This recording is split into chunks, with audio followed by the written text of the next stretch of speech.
Ted Koppel. Every cliche begins in the mind of some creative person as an original thought or act. Pieces of what made up Fred Astaire have been copied so many thousands of times by so many other actors, singers, and dancers that those may have become cliches, but he never did. He was an original. He was also at times, I'm told, irritable, tough, demanding, but then whatever made any of us believe that such languid, effortless poetry in motion came without cost?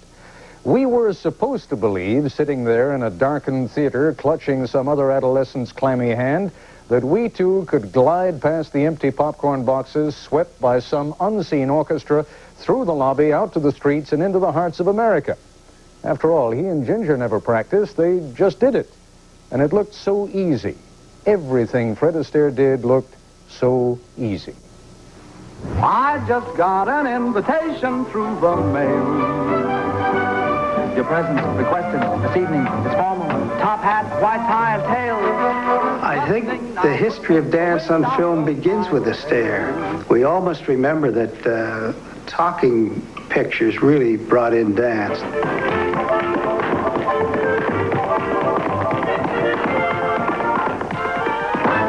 Fred was a perfectionist. He insisted that all of his dances be shot in one continuous roll. There were no quick shots, no shots of his feet or his hands or any cutaways to the audience and so forth. He wanted it to appear as it would on a stage, and so that the viewing public would know that this man was dancing a 3, 4, 5-minute dance all at the same time for them. Generations and generations of dancers and choreographers have grown up with him. My sister Adele was mostly responsible for my being in show business. All the vaudeville acts we had and the musical comedies we did together, Adele was the one that was the shining light, and I was just there pushing away. But there has to come a time in everybody's life when a girl has to get married. My brother was very graceful about it. He said, well, certainly. But I noticed that he did better after I left him. Well,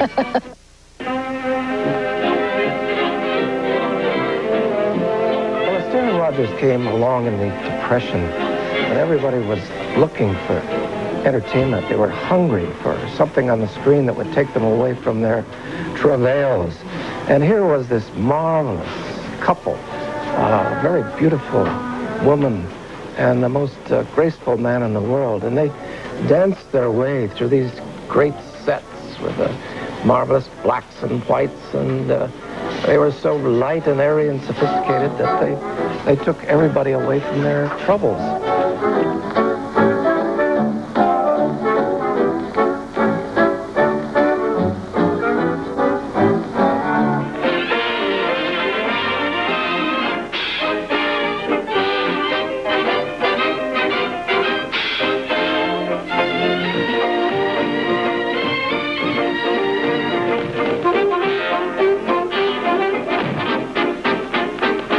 Hepburn was the one who said Fred gave Ginger class and Ginger gave Fred sex. A fine romance with no kisses. A fine romance, my friend. This is true love, should have the thrills that a healthy crime has. We don't have half the thrills that the march of time has. Must you dance every dance with the same fortunate man? You have danced with him since the music began. Won't you change partners and dance with me?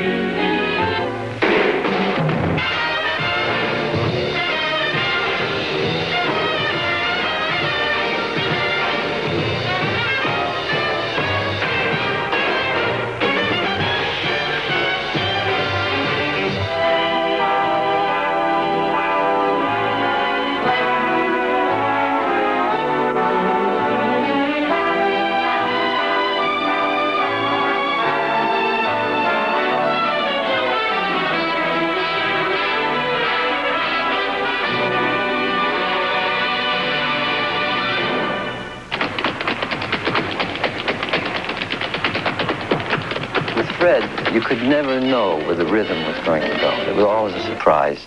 It never exactly turned out the way you thought it was going to go, and yet when you heard it, you said, well, that's right, it can't be any other way.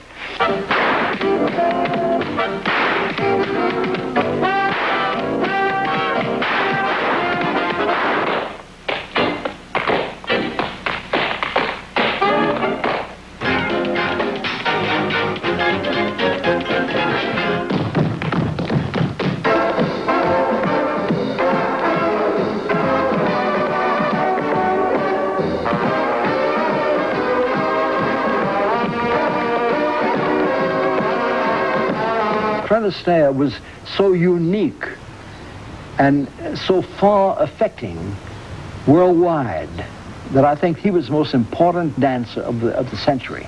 Before the cameras roll, Fred, this little thing he would always say, sort of a joke, but it was one of those real jokes, which is, now don't be nervous, because everybody's up a little tight, you know. Don't be nervous, but don't make any mistakes. You laugh, but you know that's exactly what he meant.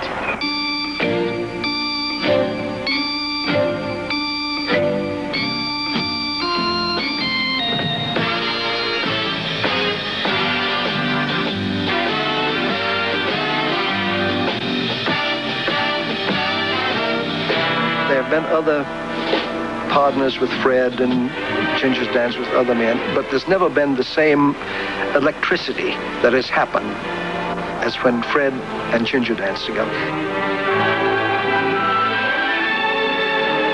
Besides being a great artist, he had the ability to express his emotions and feelings in movement, which is the essence of dance.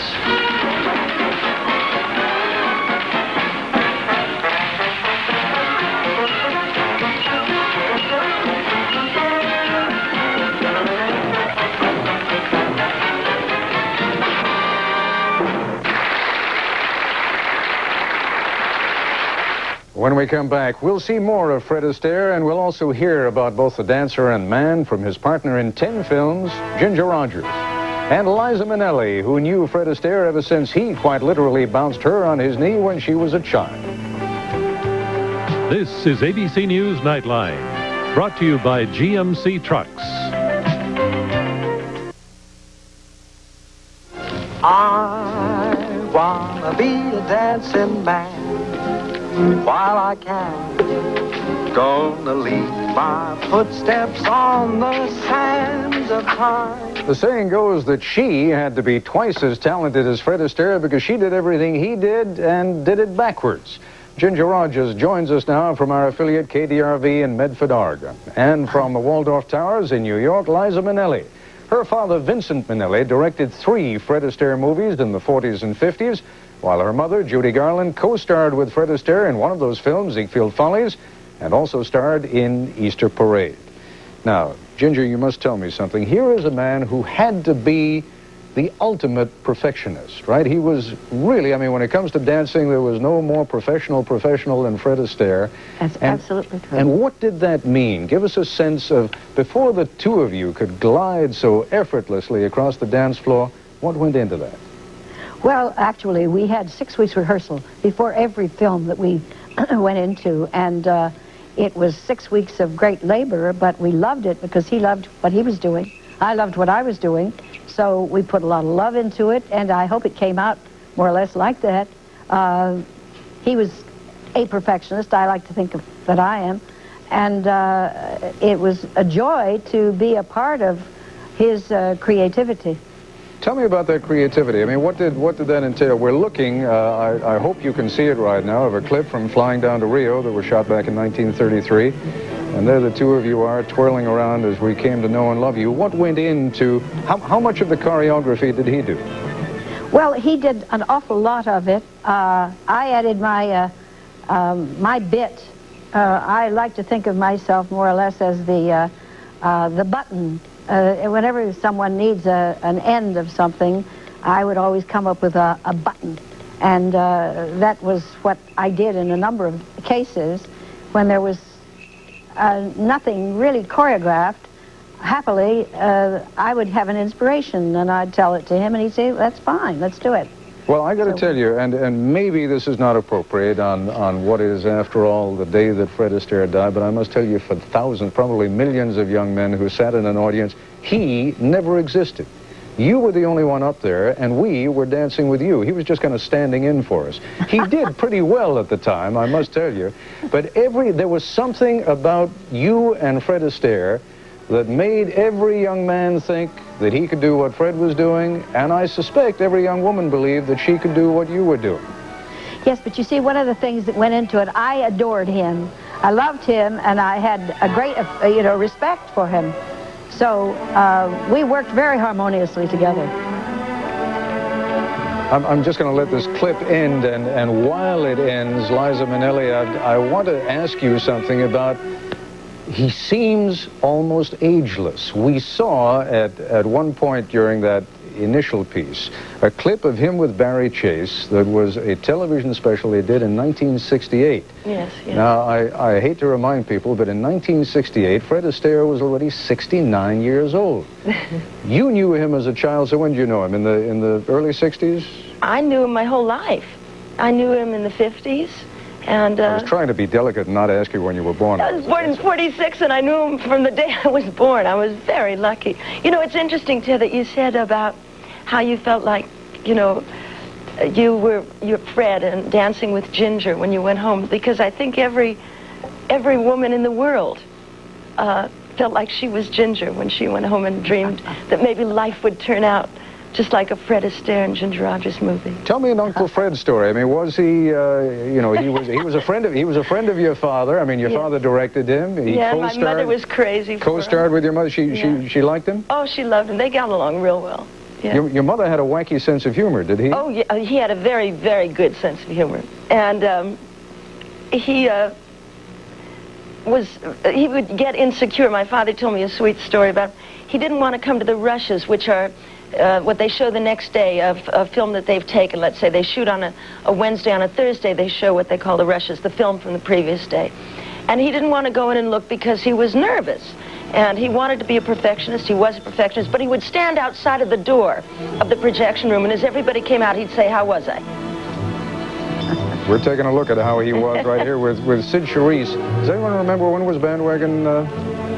52. That was made in 53. So you're looking at a 54-year-old Fred Astaire who was about to do one of the most torrid numbers with Sid Charisse that was ever done on film. I was there watching that when that happened. How many takes would a number like that involve? Are you asking me or Ginger? No, well, either one of you. I'll ask you first, and then Ginger, because all right. She had to go through a number of them with him. I wish I could have watched Ginger and Fred, but I only watched the films that he did with my dad, and he would do them until it was right. He didn't care how many takes it took. Ginger, how many takes would it take? I mean, for some of, again, I'm going to use that word effortless. I guess I'm beating it into the ground, but it looked so easy. How many times would you do it sometimes? Well, sometimes in a film we'd have to do, for lights and camera, some things would go wrong, and we'd end up doing it about 25, 30 times. That's movie business, Was Fred forgiving if something went wrong? Was he forgiving? Yeah. Oh, yes. Oh, yes. Well, sometimes it was a fault of the cameraman, or sometimes a light would go out. It would make him very upset, and it would certainly upset me, because every time we had to do it, we had to put in the same amount of energy as we did the first time. And however, I loved every minute of it, I must tell you. All right, we're going to take a break, and we'll continue not only our conversation, but we'll also be looking at some more film clips of Fred Astaire when we continue in just a moment.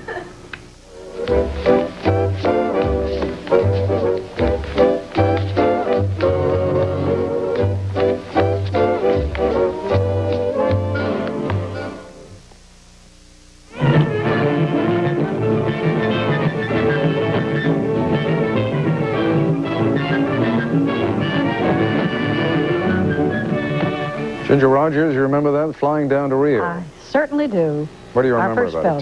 Tell me about that.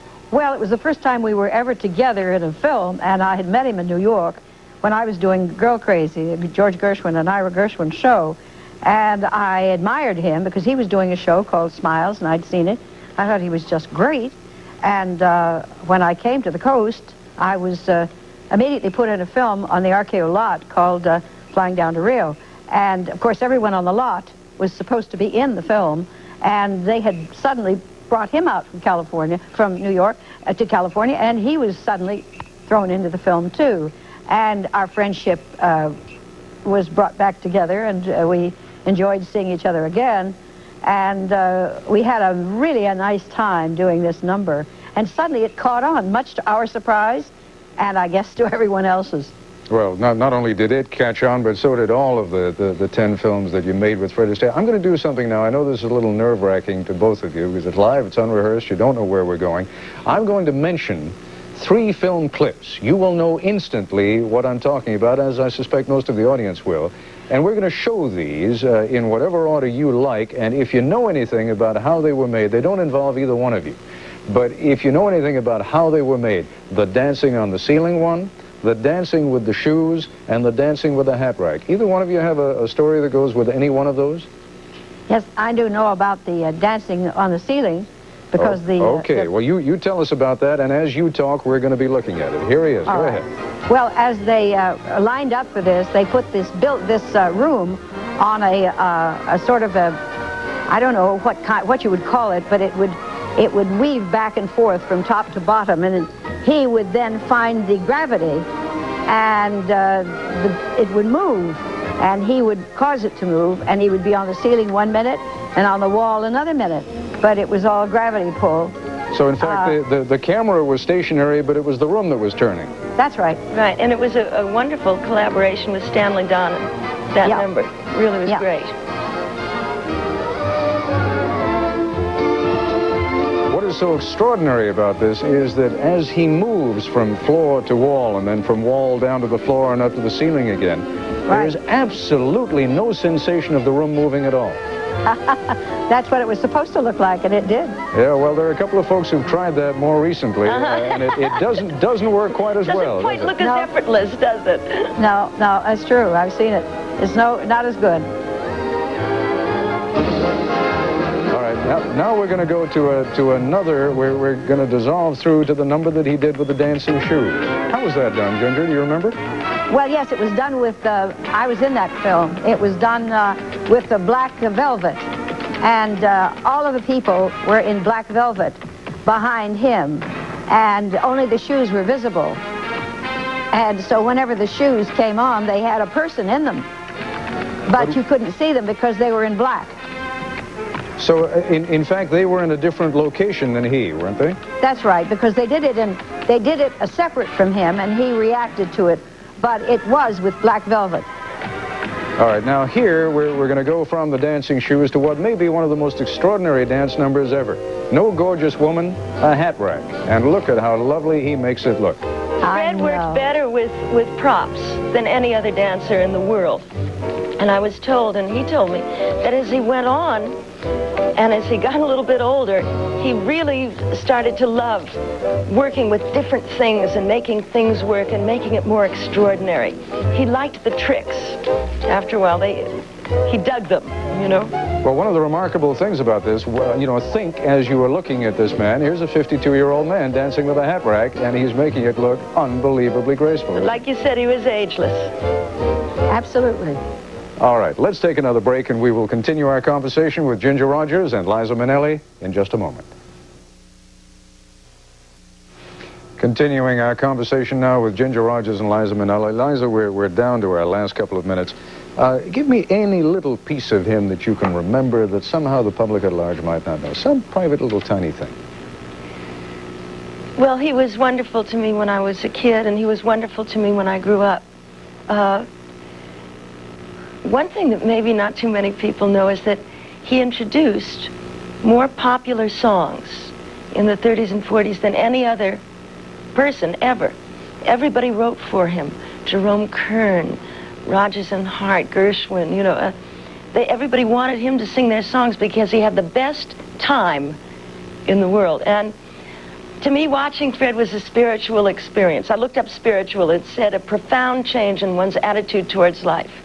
As a friend and as a performer, he made a change in my life, All right, and in everybody else I know. Take a look at this one. This will make, well, not a profound change in your life, but it's got to bring back some memories. There's your mom and Fred Astaire. The best hotels, but we prefer the country far away from the city smells.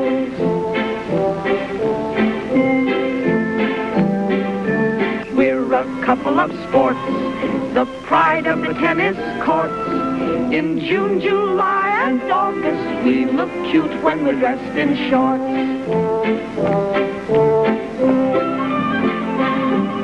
The Vanderbilts have asked us up for tea. We don't know how to get there, no siree. No siree. Not bad. The two have talent, right? Great. Yeah, unbelievable. I think that's pretty profound, Ted, if you want to know the truth. I think it's very profound. As profound as entertainment can get. It gave joy to so many people and continues to give joy to them. I want to ask, before we leave, Ginger Rogers, there were others, lots of others, who danced with him, but there was nothing ever to touch the magic of Fred Astaire and Ginger Rogers. The two of you were perfection. And I frankly don't care if you liked each other or hated each other. I mean, but on screen and when the two of you were dancing, you were just unbelievable. What was that chemistry? Well, I'd like to correct a thought that is sort of prevalent in most of the minds of the public, that Fred Astaire and I were at each other's throats. We never were. And I always admired him from the very beginning, and he always accepted me with a great sense of charm and aplomb, and he always thought that I was right to do things. I think he wanted to make films with other leading women, and because he was at RKO, he had to make them with me. I was the only one there that could do the things that were necessary. But I adored him, and his talent is one that's going to live forever, and I think the centuries that come on, the youngsters will find they'll look to him for class, style, and charm, because he epitomizes it. Well, they'll look to both of you for that, but this is our night to remember Fred Astaire, and we do it with great joy and happiness. As I said to you both before we went on the air, this is a night to celebrate Fred Astaire. Right. And I thank you so much for coming on and helping me do that. Lovely to talk to you, Ted. Thank you. And we're going to go out as we began, with a little bit of Fred Astaire. If I never leave a dime, a dancing man with footsteps on the sands of rhythm and rhyme.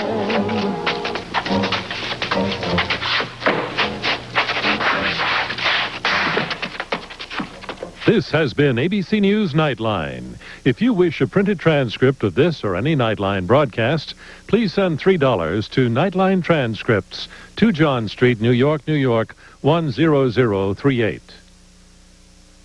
Nightline is a presentation of ABC News.